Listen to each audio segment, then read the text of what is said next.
Hey guys, कैसे हैं आप सब। I hope you are doing well. I am Sandeep, welcome to CSC circle. तो हम लोग डिस्कस कर रहे थे यूपीएससी 2020 टेस्ट सीरीज, ठीक है। और ये विजन आईएएस का टेस्ट सीरीज आप लोग देख सकते हैं। और मैंने आप लोगों से कहा था कि मतलब नया वाला टेस्ट सीरीज स्टार्ट करें या पुराना वाला, लेकिन जब मैंने साइट पे देखा विजन की, ठीक है, तो वहाँ विजन ने शायद 7 टेस्ट और लॉन्च किए हैं जो अभ्यास टेस्ट के नाम से उसमें इंक्लूड किए गए हैं, जिसमें जो है पूरा फिर से मतलब रिवीजन टाइप में फुल जीएस के टेस्ट दिए हैं। तो हम लोग ऐसा करते हैं कि जब तक ये एग्ज़ाम हमारा होगा तब तक ये 7-8 टेस्ट हैं, ये लोग हम लोग ये सॉल्व कर लेते हैं, क्योंकि इसमें जो है सारा करंट भी है और एग्ज़ाम के पर्सपेक्टिव से दोबारा लॉन्च किया गया है। ये फुल जीएस के टेस्ट है, तो ये हमारे लिए ज़्यादा इम्पोर्टेंट है। और इसके बाद क्या करेंगे, जब ये हमारे सॉल्व हो जाएंगे तब हम लोग क्या करेंगे कि जो 2021 के लिए टेस्ट सीरीज लॉन्च हुई है उसको सॉल्व करेंगे, ठीक है। तो ये हम लोगों के लिए इम्पोर्टेंट है, तो इसको पहले सॉल्व कर लेते हैं। तो चलते हैं क्वेश्चन नंबर 1 पे। तो ये फुल जीएस का टेस्ट है और ये पूरा आपको हिंदी में डिस्कशन होने वाला है, ये पूरा का पूरा, ठीक है। तो इसमें कहा गया है कि निम्नलिखित देशों पर विचार कीजिए। तो इसमें फर्स्ट है कि कजाकिस्तान, सेकंड है रूस है, थर्ड है चीन और फोर्थ है भारत और फिफ्थ है हमारा बेलारूस। तो इसमें कहा गया है कि कौन यूरेशियन इकोनॉमिक यूनियन के सदस्य हैं। तो देखो इसमें चीन और रूस, जो चीन और भारत है, ये अभी इसके सदस्य नहीं हैं। इसमें आपको जो कजाकिस्तान, रूस और बेलारूस देखने को मिलेगा। इसके साथ साथ ये किर्गिस्तान और आर्मेनिया भी इसके सदस्य हैं, ठीक है। तो हमारा 1, 2 और 5 ये ऑप्शन सही हो जाता है। लेकिन ये न्यूज़ में क्यों था, क्योंकि अभी इसने जो यूरेशियन इकोनॉमिक यूनियन है, ठीक है, इसको जो है भारत को अपनी मतलब सदस्य बनाने का जो मतलब निर्णय लिया है, ठीक है। अभी सदस्यता दी नहीं है लेकिन निर्णय लिया है, ठीक है। तो इसी के संबंध में ये बहुत न्यूज़ में था। इसका गठन जो है 2015 में किया गया था और ये जो क्षेत्रीय जो एकीकरण की बात करता है, ठीक है, आर्थिक एकीकरण की बात करता है क्षेत्रीय, ठीक है। तो हमारा जो है ए वाला ऑप्शन सही हो गया। नेक्स्ट है हमारा सेकेंड क्वेश्चन नंबर। इसमें कहा गया कि आधुनिक भारतीय इतिहास के संदर्भ में चटगांव शस्त्रागार लूट से संबंधित निम्नलिखित कथनों पर विचार कीजिए। तो फर्स्ट है कि यह लूट इंडियन लिबरल आर्मी चटगांव द्वारा की गई थी, ठीक है। सेकेंड है रास बिहारी बोस इस द्वारा इसकी योजना बनाई गई थी और नेतृत्व किया गया था। तो गलत है, रास बिहारी बोस ने इसकी योजना नहीं बनाई थी, इसकी योजना सूर्यसेन ने बनाई थी और इन्हीं के द्वारा मतलब इसका नेतृत्व किया गया था। और फर्स्ट वाला स्टेटमेंट हमारा सही है, क्योंकि जो इसमें 1930 में ये देखने को मिली थी चटगांव लूट, ठीक है। और ये इंडियन लिबरल आर्मी द्वारा की गई थी। इसमें 65 लोगों ने पार्टिसिपेट किया था, ठीक है। 65 लोगों ने मिलकर जो है ये लूट मतलब ये डकैती डाली थी, ठीक है। तो हमारा ए वाला ऑप्शन सही हो जाता है, केवल एक, ठीक है। नेक्स्ट है थर्ड क्वेश्चन नंबर। इसमें कहा गया कि परियोजना निगरानी समूह के संदर्भ में निम्नलिखित कथनों पर विचार कीजिए। तो फर्स्ट है कि यह उद्योग संवर्धन और आंतरिक व्यापार विभाग का संस्थागत तंत्र है, ठीक है। इसका मुख्य उद्देश्य भारत में 500 करोड़ रुपए से अधिक निवेश वाली परियोजनाओं की समस्या के समाधान और नियामक अवरोधों के निवारण में तेजी लाना है। तो ये दोनों स्टेटमेंट हमारे सही हैं, ठीक है।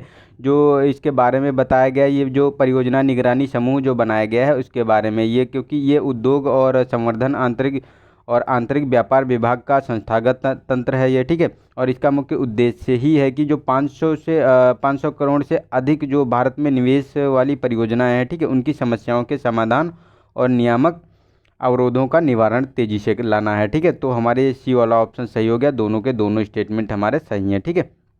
नेक्स्ट है हमारा क्वेश्चन नंबर 4। इसमें कहा गया है कि भक्तिकालीन संत जो रामानुज के संदर्भ में निम्नलिखित में से कौन सा कथन सत्य नहीं है। तो फर्स्ट है कि उन्होंने विशिष्ट अद्वैत का सिद्धांत प्रतिपादन किया था, ठीक है। सेकेंड है कि बी वे नयनार संतों से अत्यधिक प्रभावित थे। सी है उन्होंने अनन्य भक्ति भाव रखने को मोक्ष प्राप्ति के साधन के रूप में प्रस्तुत किया है। डी है कि उन्होंने चोडगंग देव को पुरी जगन्नाथ के मंदिर के निर्माण का सुझाव दिया था। तो देखो इसमें जो ये बी वाला ऑप्शन, ये जो रामानुज के संबंध में सही नहीं है, क्योंकि ये नयनार संतों से प्रभावित नहीं थे। आपको देखने को मिलेगा जो अलवर संत से जो वैष्णव संप्रदाय को फॉलो करते थे, ठीक है, उन्हीं से ये बहुत अधिक प्रभावित हुए थे और इन्होंने विशिष्ट अद्वैतवाद का सिद्धांत का प्रतिपादन किया था। ये हमारा स्टेटमेंट सही है। और इसके साथ साथ जो है मोक्ष प्राप्ति का साधन जो भक्ति बताया था ये भी मतलब अनन्य भक्ति था, और चोड गंग देव थे, ठीक है, उन्हीं को पुरी जगन्नाथ मंदिर के निर्माण का सुझाव भी दिया था। तो हमारा बी गलत हो जाता है और गलत पूछा गया तो बी ऑप्शन सही हो जाता है हमारा, ठीक है। नेक्स्ट है 5 क्वेश्चन नंबर, इसमें कहा गया कि संविधान की द्वितीय सूची में प्रशासनिक प्रावधान सम्मिलित हैं। तो ए ऑप्शन फर्स्ट है कि नियंत्रक महालेखा परीक्षक से संबंधित, ठीक है। सेकेंड है कि उच्चतम न्यायालयों के न्यायाधीशों से संबंधित। थर्ड है कि मुख्य निर्वाचन आयुक्त से संबंधित, और फोर्थ है कि सांसदों से संबंधित, और फिफ्थ है संघ लोक सेवा आयोग के सदस्यों से संबंधित। तो देखो ये जो द्वितीय अनुसूची है, ठीक है, इसमें आपको परिलब्धियों, भत्तों और विशेषाधिकारों की बात की जाती है। तो इसमें देखो नियंत्रक और महालेखा परीक्षक इसमें सम्मिलित है, उच्च न्यायालय के न्यायाधीश सम्मिलित हैं, और उच्चतम न्यायालय के न्यायाधीश सम्मिलित हैं इसमें, ठीक है। और प्रेसिडेंट हैं, गवर्नर हैं, स्पीकर हैं, डिप्टी स्पीकर हैं, और चेयरमैन हैं, डिप्टी चेयरमैन हैं, इन लोगों को इसमें सम्मिलित किया गया है, ठीक है। तो ये फर्स्ट और सेकंड हमारा सही है, लेकिन ये मुख्य निर्वाचन आयुक्त और संघ लोक सेवा आयोग के सदस्य और जो सांसदों से संबंधित है, इससे इनसे संबंधित कोई प्रोविज़न नहीं किया गया इसमें है, ठीक है। तो हमारा एक और दो ऑप्शन सही हो जाता है, ए वाला ऑप्शन। नेक्स्ट है हमारा 6, इसमें कहा गया है कि भारत ने निम्नलिखित में से किन प्रजातियों के संरक्षण और प्रबंधन पर वन्य जीवों की प्रवासी प्रजातियों के संरक्षण के लिए सम्मेलन यानी CMS के साथ कानूनी रूप से बाध्यकारी मतलब अबाध्यकारी समझौता ज्ञापन पर हस्ताक्षर किया है। तो फर्स्ट ए है कि हमारा फर्स्ट स्टेटमेंट है कि साइबेरियन सारस है, सेकेंड है डुगोंग है, और थर्ड है समुद्री कछुए हैं, और शिकारी पक्षी यानी रेप्टल हैं, ठीक है। तो जो ये CMS का अभी देखने को मिला था जो गुजरात में 2020 जनवरी में ये हुआ था, इसका COP13 जो है समिट हुई थी गुजरात में, ठीक है।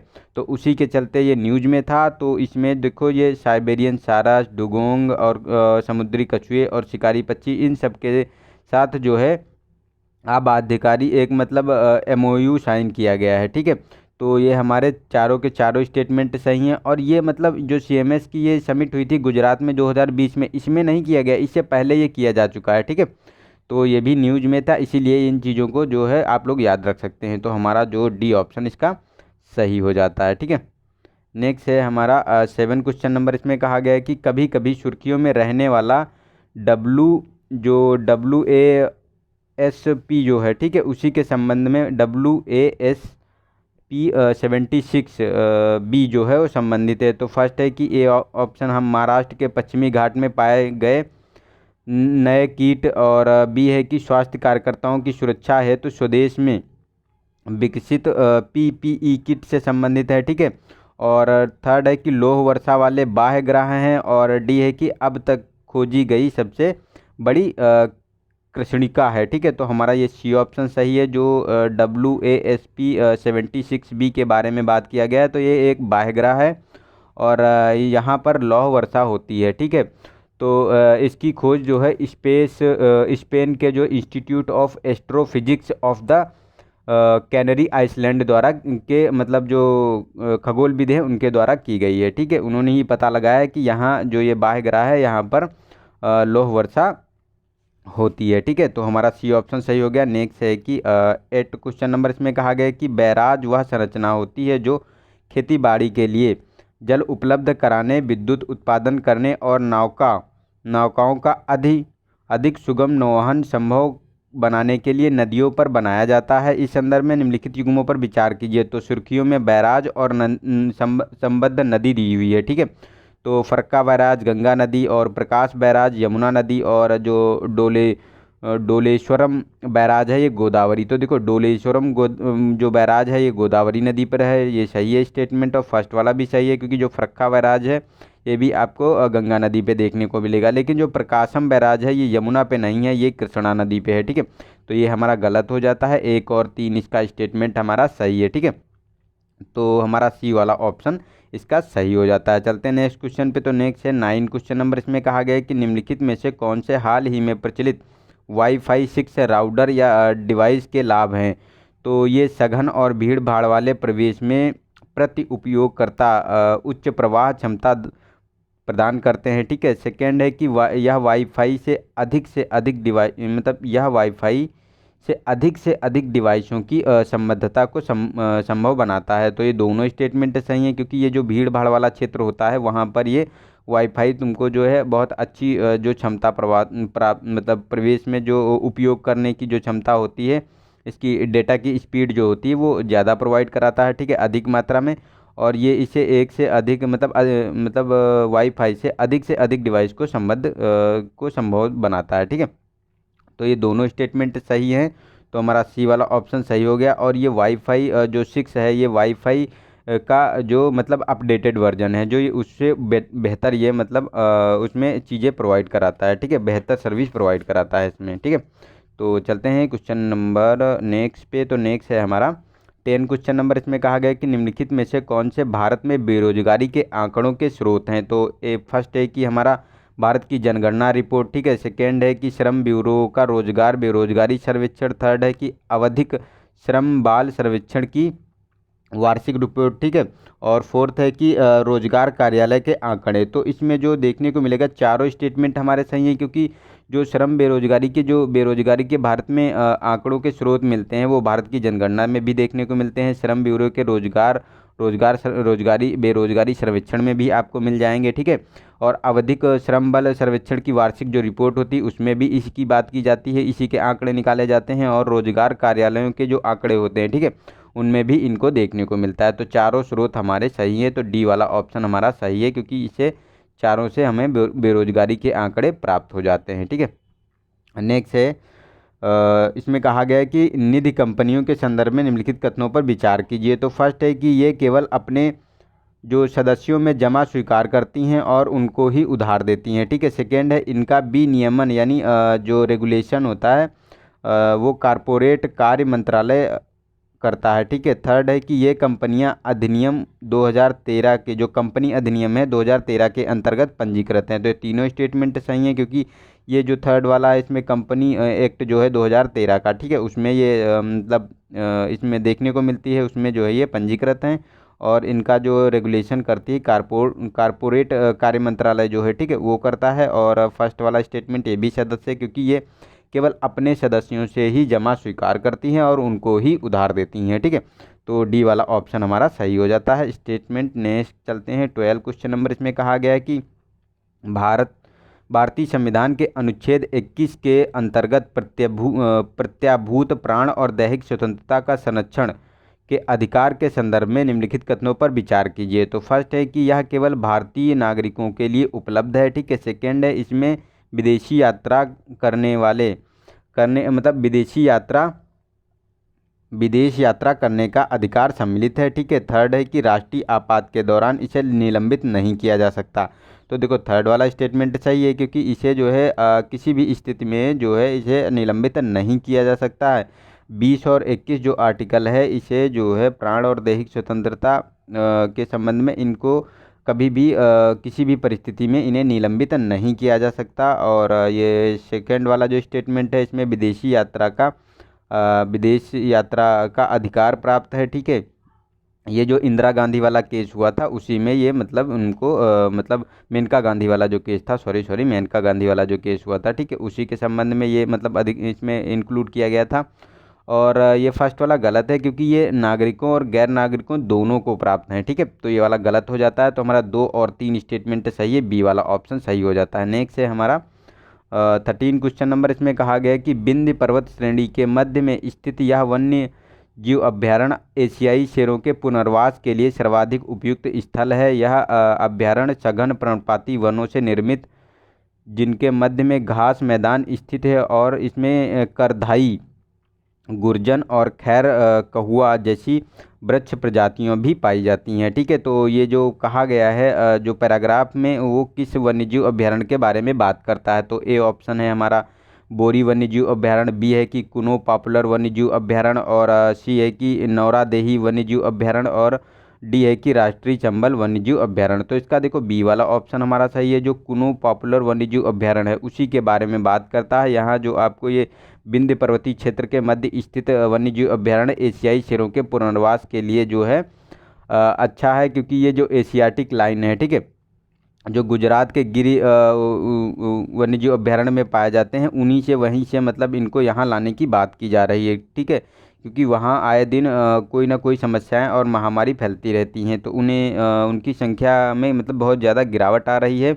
और एशियाटिक लायन उसी मतलब एक वन्यजीव अभयारण्य में मतलब इंडिया में ही पाए जाते हैं, तो उसी के लिए ये मतलब बात की जा रही है, तो बहुत ज़्यादा न्यूज़ में था कुनो पॉपुलर वन्यजीव अभयारण्य, ठीक है। नेक्स्ट है हमारा 14 क्वेश्चन नंबर, इसमें कहा गया है कि भारत में मुगल शासकों के दौरान व्यापार और वाणिज्य के संदर्भ में निम्नलिखित कथनों पर विचार कीजिए। तो फर्स्ट है कि अमीर वर्ग द्वारा आयातित विलासितापूर्ण वस्तुओं में वृद्धि के कारण भारत में चांदी के भंडारों का भारी मात्रा में बहिर्वाह हुआ था, यानी भारत से बाहर चला गया था चांदी भंडार, ठीक है। और सेकेंड है कि जल मार्गों और समुद्र तट पर जो तटीय व्यापार की वस्तुओं के परिवहन में महत्वपूर्ण भूमिका निभाई थी। तो देखो ये सेकेंड वाला स्टेटमेंट तो हमारा सही है, ठीक है। क्योंकि जल मार्ग और समुद्री तट द्वारा तटीय जो व्यापार के वस्तुओं के जो परिवहन में महत्वपूर्ण इसकी भूमिका निभाई थी, क्योंकि जो विदेशी जो व्यापारी हैं ये ज़्यादातर इसी जल मार्ग और समुद्र तट के क्षेत्रों में ही आते थे नौकाओं से। क्योंकि जो यूरोपीय आगमन हुआ था इसी समय तो हुआ था, जो पुर्तगाली आए थे, ब्रिटिश आते हैं, अंग्रेजी मतलब डच आए थे, फ्रांसिस आए थे, ये सब मतलब जल के मतलब जो जली रास्ता था समुद्र के जो मतलब समुद्र से होकर ही आए थे, ठीक है। और इसमें ये मतलब चांदी का बहिर्भाव नहीं हुआ था इस समय। तो जो विदेशी यात्री थे तो हमारे यहाँ से मसाला, सोरा और जो मतलब विभिन्न प्रकार के जो है वस्तुएं खरीद के ले जाते थे, क्योंकि यूरोप में जिनकी डिमांड थी, ठीक है। तो वो लोग मतलब सोना चांदी और बुलियन में ये मतलब लेके आते थे, और उनको जो है तो उससे अब माल खरीदते थे और लेके अपने यहाँ बेचते जाके थे। तो यहाँ मतलब बहिर्भाव नहीं हुआ था, हमारे मतलब सोना चांदी इन चीज़ों के भंडार बढ़े थे, ना कि कम हुए थे, ठीक है। तो देश के अंदर आया था, ना कि बाहर गया था। तो हमारा ये स्टेटमेंट गलत है, फर्स्ट वाला, सेकेंड सही है, बी वाला ऑप्शन सही हो जाता है। नेक्स्ट है 15 क्वेश्चन नंबर, इसमें कहा गया है कि ब्रिटिश संसद ने आरंभ में ही ईस्ट इंडिया कंपनी परिचालन पर निगरानी बनाए रखी और अधिनियमों और चार्टरों के माध्यम से इनकी गतिविधियों को विनियमित किया, ठीक है। इस संदर्भ में प्रसिद्ध पांचवी रिपोर्ट में निम्नलिखित में से किसकी मांग की गई थी। तो ए ऑप्शन है हमारा कि बंगाल के गवर्नर जनरल के रूप में वारेन हेस्टिंग की पदच्युति, ठीक है। और बी है कि ईस्ट इंडिया कंपनी के व्यापार के एकाधिकार की समाप्ति। सी है कि कंपनी की सेना को पूर्ण यूरोपीकरण करना। और डी है कि भारतीय उपमहाद्वीप में रेलवे के प्रोत्साहन की बात की गई थी। तो देखो इसका बी ऑप्शन सही है, जो ये ईस्ट इंडिया कंपनी के व्यापार के एकाधिकार की समाप्ति की बात की गई थी, ये जो रिपोर्ट आई थी 2012 में निकल कर आई थी, ठीक है। इसी में कहा गया था। तो 2013 का जो एक्ट आया था उसमें जो है कुछ चीज़ों में प्रतिबंध लगा दिया था। फिर पूरी तरीके से जो ईस्ट इंडिया के एकाधिकार ये एकाधिकार की जो समाप्ति की थी, जो जो एक्ट आया था 1900 मतलब 1833 वाला, ठीक है। 1833 वाले एक्ट में आपको देखने को मिली थी, और 1812 में ये रिपोर्ट निकल कर आई थी, और 1813 वाला जो एक्ट था उसमें थोड़े प्रतिबंध लगाए गए थे, ठीक है। तो ये आप लोग याद रख सकते हैं। तो 1800 है, ना कि 1900, ठीक है। तो नेक्स्ट है हमारा क्वेश्चन नंबर 16, इसमें कहा गया है प्रायः सुर्खियों में रहा फ्रामोरो संबंधित है। तो ए ऑप्शन है कि आर्कटिक क्षेत्र में प्राप्त विशालतम शार्क के जीवाश्म, ठीक है। सेकेंड बी है कि समुद्री जल का विलवणीकरण करने हेतु यूरोपीय लोगों द्वारा प्रयुक्त तकनीकी से है, ठीक है। बी सी है कि चंद्रमा के सम्मुख फलक में लैंडिंग स्थल से, ठीक है। और डी है हमारा कि दक्षिण चीन सागर में खोजी गई गहरी समुद्री गुफा से है, ठीक है। तो हमारा सी वाला ऑप्शन सही है, जो फ्रामोरो है ये मतलब चंद्रमा के सम्मुख फलक में लैंडिंग स्थल से है, ठीक है। क्योंकि जो अपोलो 13 मिशन जो यूएसए का था, ठीक है, इसकी अभी 50वीं वर्षगांठ मनाई गई है, क्योंकि इसी ने जो है चंद्रमा के सम्मुख फलक में लैंडिंग कराई थी, ठीक है। उसी के संबंध में ये मतलब न्यूज में था। तो नेक्स्ट है हमारा 17 क्वेश्चन नंबर, इसमें कहा गया है कि जो पुलकेशिन द्वितीय के संदर्भ में निम्नलिखित कथनों में से कौन सा ये सही है स्टेटमेंट, ठीक है। तो इसका ए ऑप्शन है कि फर्स्ट स्टेटमेंट है, समुद्र इसका साम्राज्य दक्कन और सीमावर्ती क्षेत्रों तक विस्तारित था। ठीक है। सेकेंड है, उन्होंने अपने राज्य क्षेत्र में हर्षवर्धन के आक्रमण को विफल करते हुए उसे पराजित कर दिया था। तो ये देखो हमारा स्टेटमेंट जो इसमें कहा गया है, ये दोनों स्टेटमेंट सही है, क्योंकि जो सेकेंड में राज्य क्षेत्र में जो कहा गया है कि अपने राज्य क्षेत्र में हर्षवर्धन के आक्रमण को विफल कर दिया गया था, ये 620 ईस्वी में देखने को मिला था। ठीक है। तो जो हर्षवर्धन जो है साउथ की तरफ जो एंट्री कर रहा था, ये कन्नौज इसकी राजधानी थी, तो इन्होंने नॉर्थ में तो बहुत बड़े क्षेत्र में विजय कर लिया था नॉर्थ भारत में, लेकिन साउथ में जब बढ़ रहा था तो पुलकेशिन द्वितीय ने इसको हराया था। ठीक है। और फर्स्ट वाला भी सही है, क्योंकि ये दक्कन और सीमावर्ती क्षेत्रों तक इसका विस्तार था। तो हमारा सी वाला ऑप्शन सही हो जाता है। नेक्स्ट है 18 क्वेश्चन नंबर, इसमें कहा गया है कि निम्नलिखित युग्मों पर विचार कीजिए। तो रक्षा वस्तु दी हुई है और प्रकार दिए हुए हैं कि किस प्रकार की है। तो ए ऑप्शन है हमारा कि फर्स्ट है कि सारंग, तो ये आर्टिलरी गन है। और ठीक है, स्पाइक ये लंबी दूरी की मिसाइल है। और MH-60 रेशियो रोमियो ये उन्नत समुद्री हेलीकॉप्टर हैं। तो तीनों ये सम्मिलित स्टेटमेंट है, क्योंकि ये MH-16 रोमियो हेलीकॉप्टर ये उन्नत समुद्री हेलीकॉप्टर हैं। ठीक है। और स्पाइक जो है ये लंबी दूरी की मिसाइल है, आपको देखने को मिलेगी। और जो ये मिसाइल है इसको जो है इजराइल द्वारा बनाया गया है। ये 4th जनरेशन की जो एक एंटी टैंक गाइडेड मिसाइल है। ठीक है। और ये जो फर्स्ट वाला है ये भी स्टेटमेंट सही है, क्योंकि सारंग जो है ये आर्टिलरी गन है। ठीक है। ये डिफेंस एक्सपो जो लखनऊ में हुआ था 2020 में। ठीक है। तो ये इसी में 155 mm की जो ये आर्टिलरी गन है, तो इसका जो है इसमें प्रदर्शन किया गया था। तो हमारे तीनों स्टेटमेंट सही है, डी वाला ऑप्शन सही हो जाता है। नेक्स्ट है 19 क्वेश्चन नंबर, इसमें कहा गया कि हाल ही में सरकार ने नेशनल ट्रांजिट पास सिस्टम आरंभ किया है। तो फर्स्ट है कि ए ऑप्शन की कोविड-19 के प्रकोप के दौरान यात्रियों और वस्तुओं का अंतर्राज्यीय आवागमन सुगम बनाने के लिए। ठीक है। सेकेंड भी है कि विभिन्न राज्यों के मध्य निजी वाहनों के पंजीकरण में सुगमता पूर्वक परिवर्तन को सक्षम बनाने के लिए। सी है कि वनोपज के निर्बाध आवागमन की अनुपस्थिति देने के लिए। ठीक है। और डी है कि देश के भीतर वन्य जीव और पशु उत्पादकों के व्यापार और प्रतिबंध आरोपित करने के लिए। तो देखो ये सी वाला ऑप्शन हमारा सही है, जो ये नेशनल ट्रांजिट पॉज सिस्टम था। ठीक है। ये जो वनोपज के निर्बाध आवागमन की अनुमति देता है। जो वन उपज हमको प्राप्त होता है, जैसे लकड़ी है, बांस है, या अन्य जैसे वन के प्रोडक्ट हैं, ठीक है, उनके बारे में एक मतलब पास दिया जाता था, जो इलेक्ट्रॉनिक माध्यम से ये पास दिया जाता था, जिससे वो मतलब उसका व्यापार कर सकते हैं। ठीक है। तो ये हमारा सी वाला ऑप्शन सही हो गया। नेक्स्ट है 20 क्वेश्चन नंबर, इसमें कहा गया है कि निम्नलिखित में से कौन सी समितियां चुनावी सुधारों से संबंधित है। तो फर्स्ट है कि इंद्रजीत गुप्ता सेन समिति और अभिजीत सेन समिति। सेकेंड है ताराकुंडे समिति। दो है थर्ड है फोर्थ है दिनेश गोस्वामी समिति। और फिफ्थ है नरसिम्हन समिति। तो देखो इसमें जो देखने को मिलेगी इंद्रजीत समिति है, ठीक है, और ये ताराकुंडे समिति है और दिनेश गोस्वामी समिति है। ये तीनों समितियां चुनाव सुधारों से संबंधित है। ठीक है। लेकिन जो अभिजीत सेन और जो नरसिम्हन समिति है, ये आपको देखने को मिलेगी, ये जो वित्तीय क्षेत्र के सुधार थे, ठीक है, उसी के बारे में बात करती थी, ना कि चुनाव सुधारों में। तो हमारा 1, 3 और 4 स्टेटमेंट सही हो जाता है, सी वाला ऑप्शन। ठीक है। नेक्स्ट है हमारा 21 क्वेश्चन नंबर, इसमें कहा गया है कि भारत के सांस्कृतिक इतिहास के संदर्भ में थेवारम संदर्भित करता है। तो फर्स्ट है कि शैव भक्तिपरक कविताओं के एक संग्रह को, और बी है कि उन साहित्य खंडों को जो संगम साहित्य के भाग हैं, और सी है कि युद्ध नृत्यकला की एक शैली है, डी है कि पूर्वोत्तर भारत में प्रयुक्त एक वाद्य यंत्र है। तो देखो ए ऑप्शन सही है, जो ये शिव की भक्ति से परक जो कविताओं का एक ये संग्रह था, इसे थेवारम कहा जाता था। ठीक है। तो ये हमारा ए ऑप्शन सही हो जाता है। नेक्स्ट है हमारा 22, इसमें कहा गया है कि मनुष्यों में स्वेदन के संदर्भ में निम्नलिखित कथनों पर विचार कीजिए। तो फर्स्ट है कि यह शरीर का तापमान नियंत्रित करने में सहायता करता है, और सेकंड है कि इसका कुछ रोगों की जांच के लिए एक साधन के रूप में उपयोग किया जाता है। थर्ड है कि पसीने के पीएच मान का परास मध्य अम्लीय स्तर से लेकर उदासीन स्तरों तक होता है। ठीक है। तो देखो ये तीनों स्टेटमेंट सही हैं, क्योंकि थर्ड में जो कहा गया है इसका पीएच मान जो है अम्लीय स्तर से जो आपको उदासीन देखने को मिलेगा। तो ये देखो जो 4.5 से ये 7.0 pH इसका देखने को मिलता है, जो pH मान होता है, ठीक है।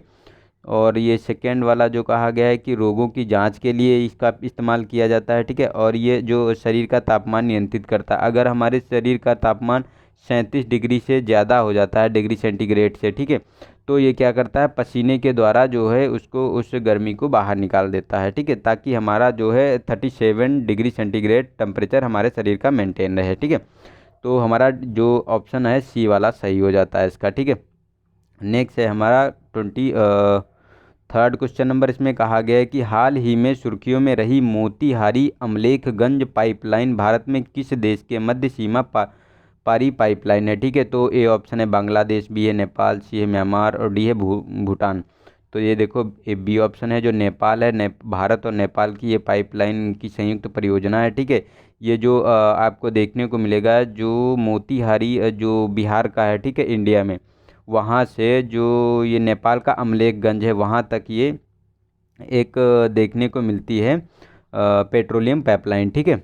जो अपनी मतलब इस तरह की जो ये पेट्रोलियम पाइपलाइन है ये एशिया की पहली पाइपलाइन है, ठीक है। तो बहुत ज़्यादा न्यूज में थी, तो आप लोगों को इसको ध्यान में रखना है, आने के चांसेस हैं, ठीक है। नेक्स्ट है हमारा 24। इसमें कहा गया है कि हाल ही में अमोनियम नाइट्रेट के व्यापक पैमाने पर भंडार के कारण बेरूत में एक बड़ा विस्फोट हुआ। इस संदर्भ में अमोनियम नाइट्रेट से संबंधित निम्नलिखित कथनों पर विचार कीजिए। तो फर्स्ट है कि यह एक अत्यधिक आर्द्रताग्राही श्वेत क्रिस्टलीय यौगिक है, ठीक है। सेकेंड है इसका उपयोग कृषि में उच्च नाइट्रोजन युक्त उर्वरक के रूप में प्रयोग किया जाता है, ठीक है। और थर्ड है कि भारत में अमोनियम नाइट्रेट का आयात और भंडार नियंत्रित करने के लिए कोई विधान नहीं है। तो देखो ये गलत है, हमारे इंडिया में जो विस्फोटक पदार्थ हैं, पेट्रोलियम पदार्थ हैं और ये जो मतलब नाइट्रेट के आयात के लिए, इन सब के लिए हमारे भंडारण और उनके आयात के लिए पूरे पूरे नियम बनाए गए हैं, ठीक है। तो जो ये देखने को मिलता है जो अमोनियम नाइट्रेट नियम 2012, ठीक है, 2012, तो उसी के संबंध में ये नियम है। इसके नाइट्रेट के आयात और भंडारण को नियंत्रित करता है। और विस्फोटक एक्ट जो आया था 1884 में, वो विस्फोटक पदार्थों के बारे में ये उनका नियंत्रण और आयात के भंडारण के बारे में बात करता है। और जो पेट्रोलियम एक्ट है 1934 का, ज्वलनशील पदार्थ एक्ट 1952 का है। तो ये सब मतलब अपने अपने क्षेत्र में अपने अपने कार्य करते हैं। जो विस्फोटक पदार्थ होते हैं या मतलब खतरनाक यानी हैजार्डियस पदार्थ होते हैं जिनसे विस्फोट हो सकता है या पर्यावरण को कोई क्षति हो सकती है, तो उनके लिए सारे हमारे इंडिया में नियम जो मौजूद हैं, ठीक है। तो हमारा जो है ये फर्स्ट और सेकेंड स्टेटमेंट इसका सही है, क्योंकि ये अत्यधिक आर्द्रताग्राही श्वेत क्रिस्टलीय यौगिक होते हैं जो अमोनियम नाइट्रेट होते हैं, ठीक है। और इसका उपयोग कृषि में उच्च नाइट्रोजन युक्त उर्वरक के रूप में किया जाता है, ठीक है। उर्वरक बनाने में जैसे यूरिया है तो 46% जो मतलब नाइट्रोजन होता है, तो इन चीज़ों में इसका इस्तेमाल किया जाता है, ठीक है। और इसका जो रासायनिक फार्मूले की बात करें तो शायद अगर कहीं स्टेटमेंट में दे दे तो पूछ ले, तो इसका NH4 और NO3 देखने को मिलता है, ठीक है, इसका जो मतलब फार्मूला है, ठीक है। तो ये भी आप लोग ध्यान रख सकते हैं। तो हमारा एक और दो स्टेटमेंट सही हो गया, थर्ड वाला गलत है, तो ए वाला ऑप्शन हमारा सही हो जाता है, ठीक है। एक और दो चलते हैं नेक्स्ट क्वेश्चन पे। तो नेक्स्ट है 25। इसमें कहा गया है कि निम्नलिखित कथनों पर विचार कीजिए। तो फर्स्ट है कि अंतर्राष्ट्रीय प्रकृति संघ, जो अंतर्राष्ट्रीय प्रकृति संरक्षण संघ यानी IUCN द्वारा हिम तेंदुआ विलुप्त प्राय के रूप में सूचीबद्ध किया गया है, ठीक है। सेकंड है कि उत्तराखंड में भारत का पहला हिम तेंदुआ संरक्षण केंद्र स्थापित होने जा रहा है। तो ये देखो फर्स्ट सेकंड वाला स्टेटमेंट हमारा सही है, क्योंकि मतलब भारत का पहला हिम तेंदुआ संरक्षण केंद्र जो है उत्तराखंड में स्थित किया जाएगा, मतलब स्थापित किया जाएगा। और ये जो IUCN थी, ठीक है, इसकी जो विलुप्त प्राय बताया, तो नहीं नहीं, ये पहले विलुप्त प्राय हुआ करता था, लेकिन अभी इसकी संख्या में वृद्धि हुई है। तो इसको जो है वल्नरेबल कैटेगरी में यानी शुभेद्य कैटेगरी में रख दिया गया है, ठीक है। और इसका जो इसका जो ये संरक्षण की बात करें कि इसकी, तो ये मतलब IUCN की रेड लिस्ट में तो वल्नरेबल कैटेगरी में है, लेकिन जो वन्य जीव संरक्षण एक्ट है इंडिया का, ठीक है, 1972 वाला, उससे सूची 1 में इसको रखा गया है, जिनका जो है शिकार नहीं किया जा सकता, पूर्ण प्रतिबंधित हैं, ठीक है। तो ये हमारा जो सेकेंड बी वाला ऑप्शन सही हो जाता है। नेक्स्ट है 26।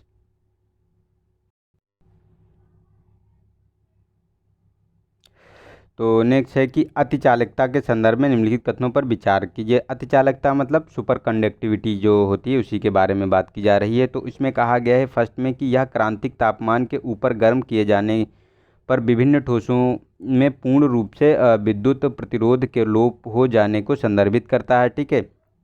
सेकेंड है कि मैगलेवन ट्रेनों के परिचालन के दौरान अतिचालकता की परिघटना का उपयोग किया जाता है। तो देखो सेकेंड स्टेटमेंट सही है। जो मैगलेन ट्रेनें होती हैं, ठीक है, उसमें अतिचालकता यानी सुपर कंडक्टिविटी का इस्तेमाल किया जाता है ताकि वहाँ पे मतलब ऐसा वैक्यूम क्रिएट किया जाता है ताकि वहाँ चुंबकीय क्षेत्र प्रवेश ना कर पाए। ठीक है। और ये जो ट्रेन और पटरी के बीच का घर्षण होता है उसको भी कम करता है। और इसका जो फर्स्ट में कहा गया तो ये गलत स्टेटमेंट है, क्योंकि ये जो आपको देखने को मिलेगा इसका क्रांतिक तापमान ऊपर गर्म किए जाने पे नहीं, ये ठंडा किए जाने पर जो है विभिन्न प्रकार के ठोसों को पूर्ण रूप से विद्युत प्रतिरोध लोप में को संदर्भित करता है। और इसका जो निम्नतम तापमान की बात करें तो -253 डिग्री सेंटीग्रेड कर दिया जाता है। ठीक है।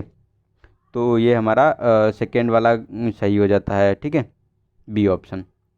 नेक्स्ट है कि 27 इसमें कहा गया कि प्रायः सुर्खियों में रहा टाइम कैप्सूल संदर्भित करता है। तो ये ऑप्शन है कि हमारा भावी पीढ़ियों के लिए भूमिगत रूप में दबाए गए वर्तमान युग के दस्तावेजों और कलाकृतियों के पात्रों को। ठीक है। सेकंड बी है भूगर्भीय समय माप क्रम में एक विशिष्ट अवधि की पहचान करने में सहायता करने वाले जीवाश्मों को। ठीक है। ये कि आयु वृद्धि रोधी गुणों के साथ तैयार की गई दवाओं और अंतःक्षेपण योग्य दवाओं को। ठीक है। डी है कि परिशुद्धता के साथ समय का मापन करने के लिए उपयोग की जाने वाली इलेक्ट्रॉनिक उपकरण को। ठीक है।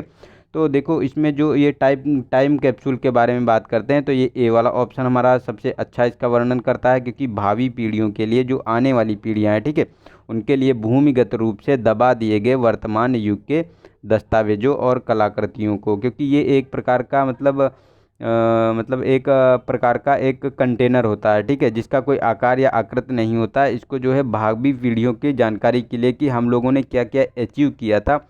जैसे हम लोग हड़प्पा की खुदाई में देखते हैं कि बहुत चीज़ें मिलती हैं हमको, तो उसी लिए कि अगली जो पीढ़ियाँ हैं उनको भी पता चले कि हम लोगों ने जो मतलब क्या क्या अचीव किया था। ठीक है। तो उसी के बारे में ये मतलब है। ठीक है, टाइम कैप्सूल। नेक्स्ट है हमारा 28। इसमें कहा गया कि कांग्रेस ने वर्ष 1929 में वस्त्र बहिष्कार समिति की स्थापना इस समिति के अध्यक्ष कौन थे, मतलब स्थापना जो की थी उसके अध्यक्ष कौन थे। तो ए ऑप्शन है मोतीलाल नेहरू, बी है जवाहरलाल नेहरू, सी है महात्मा गांधी और डी है वल्लभ भाई पटेल। तो इसका सी ऑप्शन सही है। ये जो बहिष्कार समिति थी, ठीक है, विदेशी वस्त्र बहिष्कार समिति 1929 की, इसमें महात्मा गांधी जो है इसके जो अध्यक्ष थे और इन्होंने जो है जो खादी वस्त्र निर्माण की बात की थी और जो है जो इसे अपनाने के लिए जो है लोग जो जनता को आह्वान किया था। ठीक है, कि अपने ही देश में बनी वस्तुओं का इस्तेमाल किया जाए। नेक्स्ट है कि 29 इसमें कहा गया कि दूर संचार विवाद समाधान और अपीली अधिकरण यानी TD-SAT के संदर्भ में निम्नलिखित कथनों पर विचार कीजिए। तो TD-SAT का गठन ट्राई अधिनियम 1997 के प्रावधानों के अंतर्गत किया गया है। ठीक है। सेकेंड है कि यह न्यायाधिकरण दूर संचार साइबर मामलों प्रसारण और विमानपत्तन प्रशुल्क संबंधित मामलों के संबंध में अपीलीय क्षेत्राधिकार का प्रयोग करता है। ठीक है।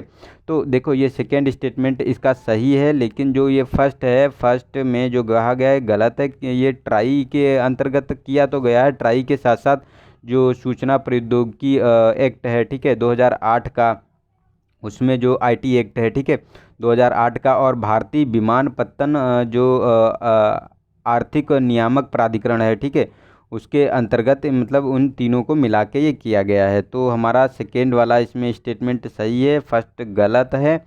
और गाइज इसमें जो है ऑप्शन देखो 3 स्टेटमेंट के दिए हुए हैं, तो ये गलत हैं। इसका केवल 2 वाला स्टेटमेंट सही है, तो ये करेक्शन है। अगर PDF भी देंगे तो उसमें भी आप लोग कर लीजिएगा। ठीक है, क्योंकि इसमें जो है हमको लगता है 3 स्टेटमेंट बनाए थे, फिर उसको चेंज करके ये मतलब 2 स्टेटमेंट रह गए। ठीक है, तो ये गलत है, इसका दूसरा केवल सही है। नेक्स्ट है कि 30 क्वेश्चन नंबर इसमें कहा गया कि निम्नलिखित युग्मों पर विचार कीजिए। तो लोक नृत्य हैं और क्षेत्र दिए गए हैं। तो कोली जो लोक नृत्य है महाराष्ट्र है, दुमहल है ये आपको पंजाब में, वांगला है ये मेघालय में। तो देखो वांगला है ये मेघालय में नृत्य देखने को मिलता है जो गारो जनजाति है उसके द्वारा, ठीक है। कोली ये महाराष्ट्र में देखने को मिलता है, कोली जनजाति होती है, ठीक है, उसी के द्वारा ये नृत्य किया जाता है, जो कोली जाति के मछुआरे होते हैं। लेकिन दुमहल ये पंजाब में नहीं, ये जम्मू कश्मीर है, जो राउफ जनजाति होती है वो ये नृत्य करती है। तो ये वाला हमारा गलत हो गया, फर्स्ट एंड थर्ड स्टेटमेंट हमारा सही है, डी वाला ऑप्शन सही हो जाता है। नेक्स्ट चलते हैं 31, इसमें कहा गया है कि हिक्सले रेखा या लाइडेक्कर रेखा या वल्सा रेखा, तो रेखा जो है उसका मतलब किससे संबंध है? तो ए ऑप्शन है कि जीवों के मध्य आनुवांशिक सामग्री के प्राकृतिक विनिमय को मतलब एक्सचेंज को बाधित करने वाली जैविक अवरोध है, ठीक है। बी है कि अंटार्कटिका के हिमावकरण के नीचे रूपांतरित विवर्तन की सीमाएं हैं, ठीक है। सी है कि हमारे विभिन्न जैव भौगोलिक क्षेत्रों को पृथक करने वाली प्राणीजात सीमा है।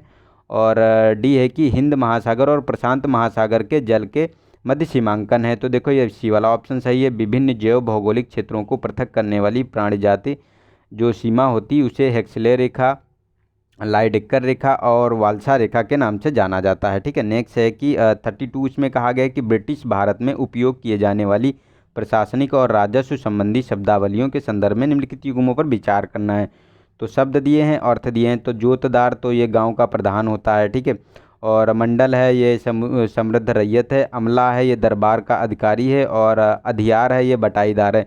तो देखो अधियार जो होता था जो हमारा ब्रिटिश शासन में, उसको बटाईदार जो होता था उसे अधियार कहते थे, और अमला था ये दरबार का अधिकारी हुआ करता था। लेकिन जो ये तो दोनों स्टेटमेंट सही है थर्ड एंड फोर्थ, लेकिन ये जो जोतदार होते थे ये समृद्ध रैयत होते थे, ठीक है, और मंडल ये गांव का प्रधान हुआ करता था। तो ये दोनों स्टेटमेंट हमारे गलत हैं, तो हमारा जो सही हो जाता है 3 और 4 स्टेटमेंट, ठीक है। तो हमारा सी वाला ऑप्शन सही हो जाता है। चलते हैं नेक्स्ट क्वेश्चन पे। तो नेक्स्ट है कि निम्नलिखित युग्मों पर विचार कीजिए। और तो संविधान संशोधन और उनके प्रावधान दिए गए हैं, मिलान करना है। तो 104वां संविधान संशोधन अधिनियम 2020 लोकसभा और राज्यसभा विधानसभाओं में आंग्ल भारतीय समुदाय के लिए आरक्षित सीटों को समाप्त करना, ठीक है। सेकेंड है कि 101वां संविधान संशोधन 2017 राष्ट्रीय पिछड़ा वर्ग आयोग को संवैधानिक दर्जा प्रदान करना, ठीक है। और हमारा थर्ड हमारा दिया गया है कि 103वां संविधान संशोधन जो अधिनियम आया था, ठीक है, 103वां संशोधन अधिनियम 2019, ठीक है। तो ये आर्थिक रूप से कमज़ोर वर्गों यानी ईवीएस के नागरिकों के लिए आरक्षण का प्रावधान यानी इकोनॉमिक वीकर सेक्शन, ठीक है।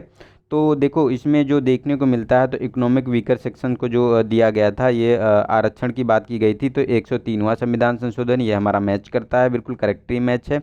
लेकिन ये जो फर्स्ट वाला है ये भी हमारा स्टेटमेंट सही है, क्योंकि लोकसभा और राज्यसभा में जो आपको देखने को मिलते थे आंग्ल भारतीय समुदाय के 2 सदस्य जिनको जो है बहुमत प्राप्त नहीं होता था, तो जो ये आपको लोकसभा में 2 सदस्यों को नियुक्त किया जाता था राष्ट्रपति द्वारा, और राज्यसभा में एक आंग्ल भारतीय समुदाय को जो है व्यक्ति को नियुक्त किया जाता था, मनोनीत किया जाता था राज्यपाल द्वारा, ठीक है। उसको अब समाप्त कर दिया है, क्योंकि इसका जो अभी आरक्षण का प्रावधान ये 10-10 साल का होता है, तो ये समाप्त हो रहा था। तो SC/ST का तो कार्यकाल बढ़ा दिया गया है, जो राज्य लोकसभा और विधानसभा में होती हैं, ठीक है, लेकिन इनको जो है उसमें समाप्त कर दिया है, ठीक है।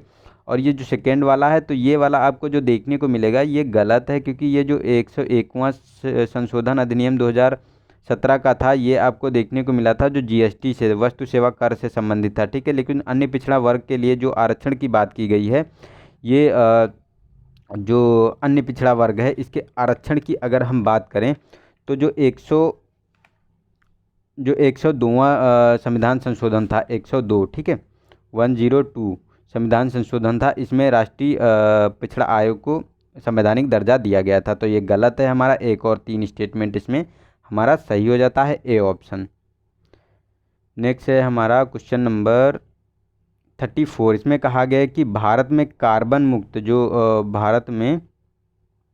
कार्बन मुक्त परिवहन सेवा यानी DTI परियोजना के संदर्भ में निम्नलिखित कथनों पर विचार कीजिए। तो फर्स्ट है कि यह भारत के लिए अल्प कार्बन उत्सर्जन वाली परिवहन प्रणाली को विकसित करने की दिशा में पर्यावरण, वन एवं जलवायु मंत्रालय की एक पहल है, ठीक है। सेकेंड है, इस परियोजना में भारत के लिए आवश्यकता अनुसार एक परिवहन उत्सर्जन आकलन रूपरेखा तैयार करना शामिल किया गया है। तो जो इसमें कहा गया है, तो ये देखो सेकेंड वाला स्टेटमेंट सही है, क्योंकि इस परियोजना में जो भारत के लिए आवश्यकता अनुसार एक परिवहन उत्सर्जन आकलन रूपरेखा तैयार करना शामिल किया गया है। लेकिन फर्स्ट वाला गलत है, क्योंकि इसमें जो कहा गया है कि जो ये जलवायु परिवर्तन मंत्रालय के अंतर्गत तो ये नहीं है, ये नीति आयोग द्वारा स्टार्ट किया गया है अंतर्राष्ट्रीय परिवहन संघ के माध्यम से, ठीक है। उसके माध्यम से स्टार्ट किया गया है नीति आयोग द्वारा। तो ये वाला हमारा गलत हो जाता है, सेकेंड वाला स्टेटमेंट हमारा सही है, बी ऑप्शन सही हो जाता है। नेक्स्ट है हमारा 35, इसमें कहा गया है कि हाल ही में सुर्खियों में रही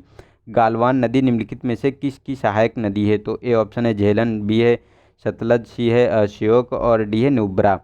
तो जो कहा गया है इसके बारे में कि ये किसकी सहायक नदी है, तो देखो जो ये गालवान नदी आपको देखने को मिलेगी, ये श्योक नदी की सहायक नदी है। ये जो गालवान वैली वाला जो ये अभी चाइना और इंडिया बॉर्डर जो एलएसी वाले क्षेत्र में था, ठीक है, एलएसी वाले क्षेत्र में, एलएसी या ना कि एलओसी, ठीक है, एलएसी वाले जो क्षेत्र में था, तो वहीं पे ये मतलब देखने को मिला था विवाद, ठीक है। वहाँ से मतलब काफ़ी जवान मारे गए थे अपने, शायद 30 या 32 के करीब, ठीक है।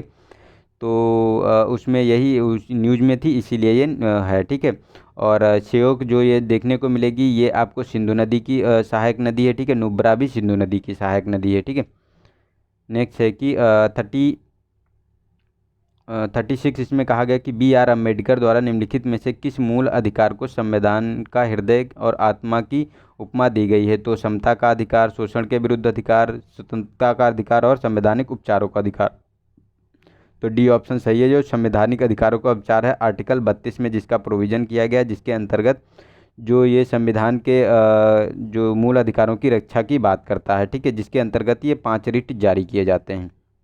नेक्स्ट है 37, इसमें कहा गया कि निम्नलिखित कथनों पर विचार कीजिए। तो फर्स्ट है कि वित्त विधेयक का अधिनियम सरकार के आय के पक्ष को वैध बनाता है, ठीक है। और सेकेंड है वित्त विधेयक में कोई संशोधन प्रस्तुत नहीं किया जा सकता, किंतु विनियोग विधेयक में किया जा सकता है। तो ये गलत स्टेटमेंट है, क्योंकि जो ये वित्त विधेयक है इसमें संशोधन जो कोई भी संशोधन इसमें किया जाता है, ठीक है, मतलब कर सकते हैं इसमें संशोधन, लेकिन विनियोग विधेयक जो होता है उसमें हम संशोधन कोई नहीं कर सकते, ठीक है। और फर्स्ट वाला जो स्टेटमेंट कहा गया है इसमें कि जो ये वित्त विधेयक का अधिनियम सरकार की आय पक्ष को वैध बनाता है। तो ये फर्स्ट वाला स्टेटमेंट सही है, ए वाला ऑप्शन हमारा सही हो जाता है, ठीक है। तो चलते हैं नेक्स्ट क्वेश्चन पे। तो नेक्स्ट है हमारा 38, इसमें कहा गया कि शेर शाह सूरी के संदर्भ में निम्नलिखित कथनों पर कौन सा कथन सही नहीं है, ये बताना है। तो देखो ये शूर शाह सूरी के बारे में, तो ए ऑप्शन, उसने हुमायूं को पराजित करने के पश्चात मुगल साम्राज्य पर आधिपत्य स्थापित कर लिया था, यानी उसे कैप्चर कर लिया था। सेकेंड है कि उसने भूमि की माप के आधार पर राजस्व संग्रह प्रणाली की स्थापना की थी। थर्ड है उसके शासनकाल में ही ग्रेड ट्रंक रोड का निर्माण किया गया था, ठीक है। और डी है कि उसे 7 वर्षों के अल्प शासनकाल के पश्चात मुगलों ने पराजित कर दिया गया था। तो गलत है ये। हाँ, उसकी 1940 में नहीं 1940 में, सॉरी 1540 में जो है इन्होंने हुमायूं को हराकर इसको कैप्चर किया था मुगल साम्राज्य को, ठीक है। लेकिन 1900 बहुत ज़्यादा 1900 बहुत आता है, सॉरी गाइज अरे सॉरी गाइज, डोंट माइंड। तो 1545 में इसकी मृत्यु हो गई थी, ठीक है। उसके बाद एक शासक इसके हुए थे जो जिसका नाम था जो सिकंदर सूर, ठीक है, जो सिकंदर सूर था, ठीक है, 1556 में। तब इसको दोबारा फिर से हुमायूं ने हराकर तब उस पर आधिपत्य जारी मतलब रखा था। तो इसका लगभग 15 साल तक इसका शासनकाल मतलब रहा था, ठीक है। तो ये वाला गलत हो जाता है, और तीनों के तीनों स्टेटमेंट सही हैं, तो गलत पूछा है, तो डी वाला ऑप्शन हमारा सही हो जाता है, ठीक है। नेक्स्ट है कि 39, इसमें कहा गया कि वायुमंडलीय नाइट्रोजन के निम्नलिखित में से कौन से उपयोग हैं? तो फर्स्ट है कि यह दहन की दर को नियंत्रित करता है। सेकेंड है पादपों द्वारा इसकी प्रोटीन जैसे स्थूल अणु के निर्माण के लिए प्रत्यक्ष रूप से उपयोग किया जा सकता है, ठीक है। थर्ड है कि पादपों में क्लोरोफिल का प्रमुख घटक होता है। तो देखो ये जो इसकी दहन की दर को नियंत्रित करता है, जो फर्स्ट वाले ऑप्शन में कहा गया है। तो देखो ये वाला हमारा स्टेटमेंट सही है और थर्ड भी सही है, क्योंकि पादपों में क्लोरोफिन का प्रमुख जो क्लोरोफिल होता है उसका प्रमुख उत्पादक होता है। लेकिन सेकेंड वाला गलत है, क्योंकि ये वायुमंडल की नाइट्रोजन को स्थिरीकरण करके जो है प्रत्यक्ष रूप से प्राप्त करते हैं। तो हमारा जो है ए वाला ऑप्शन सही हो गया, बी और हमारा सेकेंड गलत हो गया स्टेटमेंट। ठीक है, नेक्स्ट है कि निम्नलिखित युग्मों पर विचार कीजिए। तो महासागरीय निक्षेप दिए हैं, उनकी उत्पत्ति दी गई है। तो ऊज है तो ये जलीय निक्षेप है, पंख है ये स्थलज निक्षेप है, लाल मृत्तिका क्ले यानी ज्वालामुखी धूल निक्षेप है। तो ये तीनों स्टेटमेंट सही हैं, क्योंकि ऊज जो है जलीय निक्षेप को बोलते हैं, पंख जो होता है ये स्थल निक्षेप होता है, और जल लाल मृत्तिका क्ले का जो निक्षेप होता है वो ज्वालामुखी निक्षेप को बोलते हैं। ठीक है, तो हमारा डी वाला ऑप्शन सही हो जाता है। नेक्स्ट है हमारा क्वेश्चन नंबर 41। इसमें कहा गया है कि छठी अनुसूची के अंतर्गत स्वायत्त जिलों में गठित जिला परिषद के संदर्भ में निम्नलिखित कथनों पर विचार करना है। तो फर्स्ट है कि संसद किसी भी स्वायत्त जिले के क्षेत्र में वृद्धि करने के या कमी करने हेतु अधिकृत है। ठीक है, सेकेंड है कि जिला परिषदों के सभी सदस्यों का निर्वाचन वयस्क मताधिकार के आधार पर होता है। थर्ड है कि जिला परिषदों को भू राजस्व एकत्रित करने और गैर आदिवासियों द्वारा धन उधार देने पर नियंत्रण के लिए विनियम निर्मित करने का अधिकार प्राप्त है। तो देखो ये वाला हमारा थर्ड वाला स्टेटमेंट सही है। ठीक है, क्योंकि जिला परिषदों में भू राजस्व एकत्र करने, गैर आदिवासियों द्वारा धन उधार देने पर नियंत्रण के लिए विनियम निर्मित करने का अधिकार प्राप्त है। लेकिन ये फर्स्ट वाला है, संसद का काम नहीं होता है कि उनके जो स्वायत्त जिले के क्षेत्र में वृद्धि और कमी करने का, ये राज्यपाल करता है। ठीक है, और जो ये जिला परिषदों में सभी सदस्यों का जो है निर्वाचन नहीं होता है, इसमें जो है 30 सदस्य को टोटल होते हैं, और उसमें से आपको देखने को मिलता है जो लगभग जो 4 सदस्य होते हैं। ठीक है, इनका राज्यपाल द्वारा मनोनीत किया जाता है और 26 सदस्यों का निर्वाचन होता है। ठीक है, और ये जो छठी सूची में राज्य हैं, ठीक है, उन्हीं में ये स्वायत्त जिला परिषद वाली जो छठी सूची है, इसमें जो है जिला परिषद के संबंध में जो इसका गठन किया जाता है। तो आप लोगों को आज आप लोगों के लिए होमवर्क है कि आप लोगों को छठी अनुसूची में जो राज्य शामिल हैं, ठीक है, उनका आंसर आप लोगों को देना है कमेंट बॉक्स में। ठीक है, देखते हैं कितने लोगों को ये आता है कि मतलब उन्हें पता है कि छठी जो अनुसूची है उसमें कौन कौन से राज्य आते हैं। ठीक है, और उनके बारे में अगर पूरा प्रोविज़न भी आपको पूरी तरीके से पता है तो वो भी आप लोग पूरा लिख सकते हैं। ठीक है, तो और गाइज आंसर ज़रूर दिया करो। आंसर देने से अगर आप एक बार जो है उसको लिख लेते हैं ना, तो वो हम लॉन्ग टाइम तक याद रखते हैं, और ये बहुत ज़्यादा न्यूज़ में है, तो इनमें से कुछ ना कुछ तो ज़रूर आएगा। ठीक है, तो ये भी आप लोग याद रखते हैं। तो हमारा ए वाला ऑप्शन सही हो गया, केवल एक। ठीक है, थर्ड वाला स्टेटमेंट। नेक्स्ट है कि तेभागा आंदोलन के संदर्भ में निम्नलिखित कथनों पर विचार कीजिए। तो फर्स्ट है कि यह आंदोलन तेलंगाना के क्षेत्र में आरंभ हुआ था और बटाईदारों ने खेतों में उपजाई गई फसलों में 2/3 हिस्सेदारी की मांग को लेकर यह आंदोलन प्रारंभ किया था। तो देखो ये सेकेंड वाला स्टेटमेंट सही है, क्योंकि इसमें क्या होता था कि जो बटाईदार होते थे वो जो उपजाई गई फसल का जो है 1/2 ले लेते थे। लेकिन उसके बाद जो है जो किसान होते थे, जो फसल उगाते थे, उन्होंने उनसे कहा कि अब हम जो है उसका 2/3 हिस्सा हम रखेंगे, क्योंकि हम उसका उत्पादन करते हैं, और 1/3 हिस्सा आपको देंगे। ठीक है, और ये बंगाल में हुआ था, ना कि तेलंगाना में। बंगाल का जो उत्तरी क्षेत्र था, ठीक है, वहीं आपको देखने को मिला था। तो हमारा सेकेंड वाला स्टेटमेंट सही हो जाता है, बी ऑप्शन सही है। ठीक है, नेक्स्ट है 43। इसमें कहा गया कि वास्तविक विनिमय दर मनी के संदर्भ में निम्नलिखित में से कौन सही है। तो यह किसी देश की वास्तविक विनिमय दर में वृद्धि हो रही है, तो इसका अर्थ है कि विदेशी वस्तुएं अपेक्षाकृत सस्ती और घरेलू वस्तुएं महंगी हो जाएंगी। ठीक है, और सेकेंड है कि वास्तविक विनिमय दर में बढ़ोतरी से निवल आयात में वृद्धि होती है। ठीक है, तो जो देखो जो इसमें कहा गया है, ये तीनों जो मतलब दोनों स्टेटमेंट हमारे सही हैं, क्योंकि अगर हमारे जैसे मान ले अगर इसकी बात करें तो मान ले हमारे जो है डॉलर की कीमत, जैसे हाइपोथेटिकल एक एग्जांपल लेते हैं, आप लोगों को बहुत अच्छे से समझ में आ जाएगा। ठीक है, जैसे जो $1 हमको कितने में मिल रहा है, $1 जो है 40 रुपये में मिल रहा है। ठीक है, तो कोई जो मतलब 50 रख लेते हैं, उससे जो है अच्छा रहेगा, 50 रुपये में मिल रहा है। ठीक है, मतलब $1 खरीदते हैं, तो हम अगर कोई वस्तु खरीदेंगे तो हमको $1 खरीदने के लिए 50 रुपये देने पड़ेंगे, कोई $1 की वस्तु है। ठीक है, और उसके साथ साथ जब मतलब इसकी डॉलर की कीमत, जब पैसे की कीमत जो है बढ़ जाती है हमारे यहाँ, तो मतलब $1 हमको 40 रुपये में मिलने लगता है। ठीक है, $1 40 रुपये में मिलने लगता है। तो अब हमको क्या करेंगे कि मतलब ये हमारा रुपया तेज हो गया ना, तो हमारे यहाँ जो है घरेलू वस्तुएं महंगी हो जाएंगी, तो हम जो आयात हमारे यहाँ बढ़ेगा, क्योंकि पहले हम जैसे एक टीवी खरीदते थे तो हमको 50 रुपये में मिलती थी, मतलब $1 खरीदने में हमको पे करना पड़ता था, लेकिन अब हमको एक टीवी खरीदने के लिए हमको जो है 40 रुपये ही देने पड़ते हैं, $1 में आ जाती है, ठीक है। तो ये वाला है, तो ये मतलब अपेक्षाकृत घरेलू चीज़ें महंगी हो जाएंगी और जो आयात होगा वो हमारा सस्ता हो जाएगा, और वास्तविक विनिमय दर में बढ़ोतरी से जो आयात में वृद्धि होगी, ठीक है। तो हमारे जो दोनों स्टेटमेंट सही हैं, सी वाला ऑप्शन सही हो जाता है। नेक्स्ट है हमारा 44। इसमें कहा गया है कि वर्ष 1940 में विश्व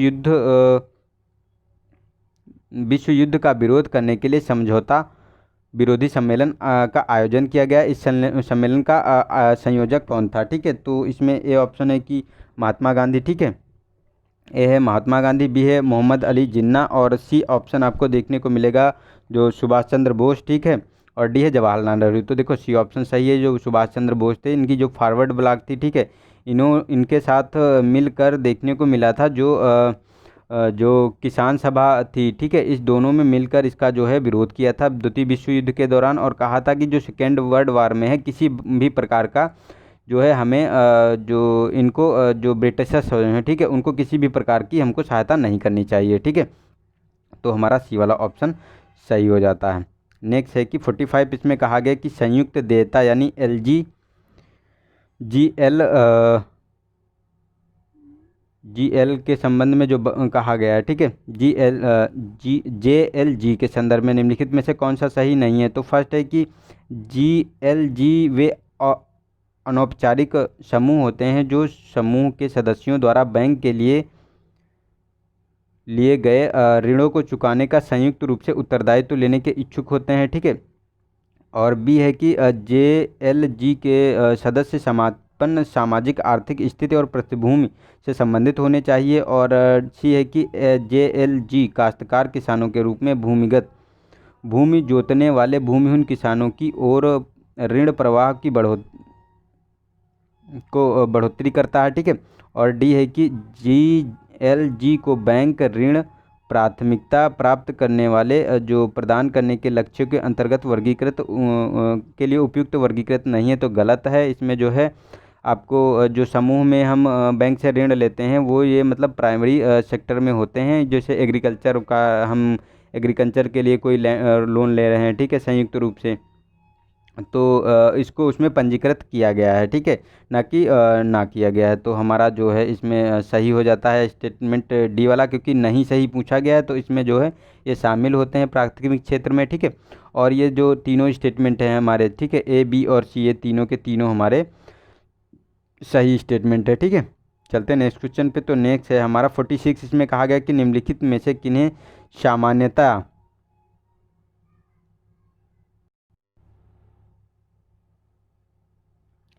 तो निम्नलिखित में से कहा गया है कि कौन सामान्यतः मध्य पाषाण युग से जोड़ा जाता है। तो फर्स्ट है कि स्थानीय जीवन निर्वाह आधारित ग्रामीण समुदाय उद्भव का, ठीक है।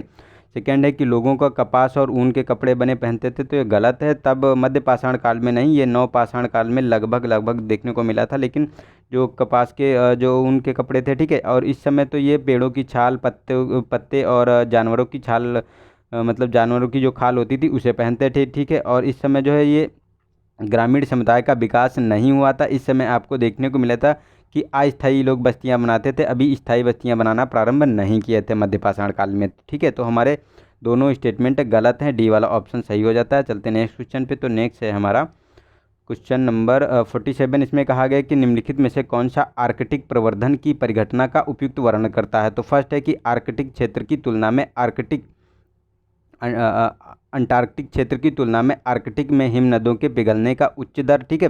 बी है कि वैश्विक औसतन की तुलना में आर्कटिक क्षेत्र में प्रवाल भित्तियों का तेजी से क्षय होना, और सी है कि मध्य अक्षांशों की तुलना में आर्कटिक के तापमान में अधिक वृद्धि, और डी है कि हाल ही में देखी गई आर्कटिक ओजोन के ह्रास की अपेक्षा अंटार्कटिक ओजोन की ह्रास की अपेक्षा आर्कटिक ओजोन के ह्रास की तीव्र दर, ठीक है।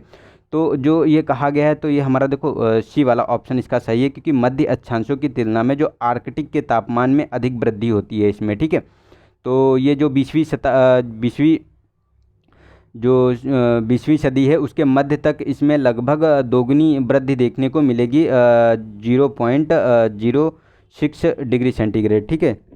0.6 डिग्री सेंटीग्रेड तापमान की वृद्धि देखी जा रही, उसी के बारे में कहा गया है। तो इसी को आर्कटिक प्रवर्धन कहते हैं, ठीक है। नेक्स्ट है 48, इसमें कहा गया है कि मध्यकालीन भारतीय इतिहास के संदर्भ में प्रतिहारों के संदर्भ में निम्नलिखित में से कौन सा विचार सही है, ये बताना है स्टेटमेंट।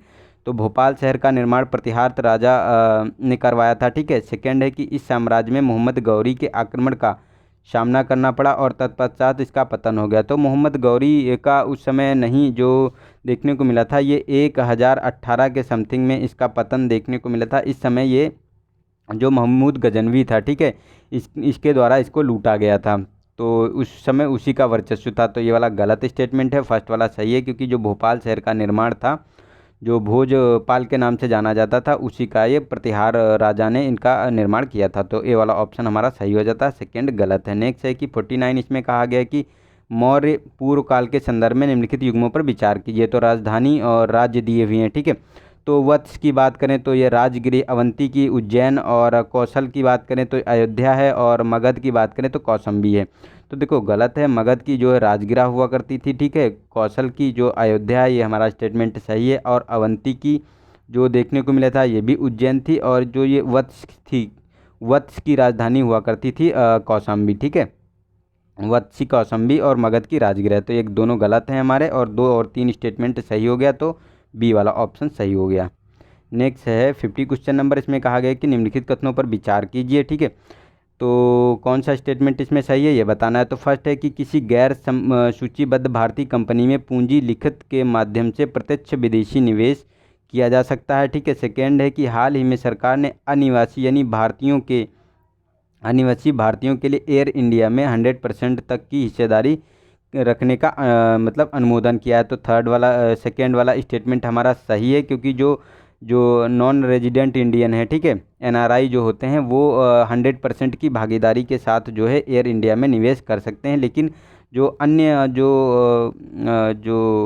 विदेशी होते हैं, ठीक है, उनको इसमें जो है नहीं अलाउ किया गया है, ठीक है।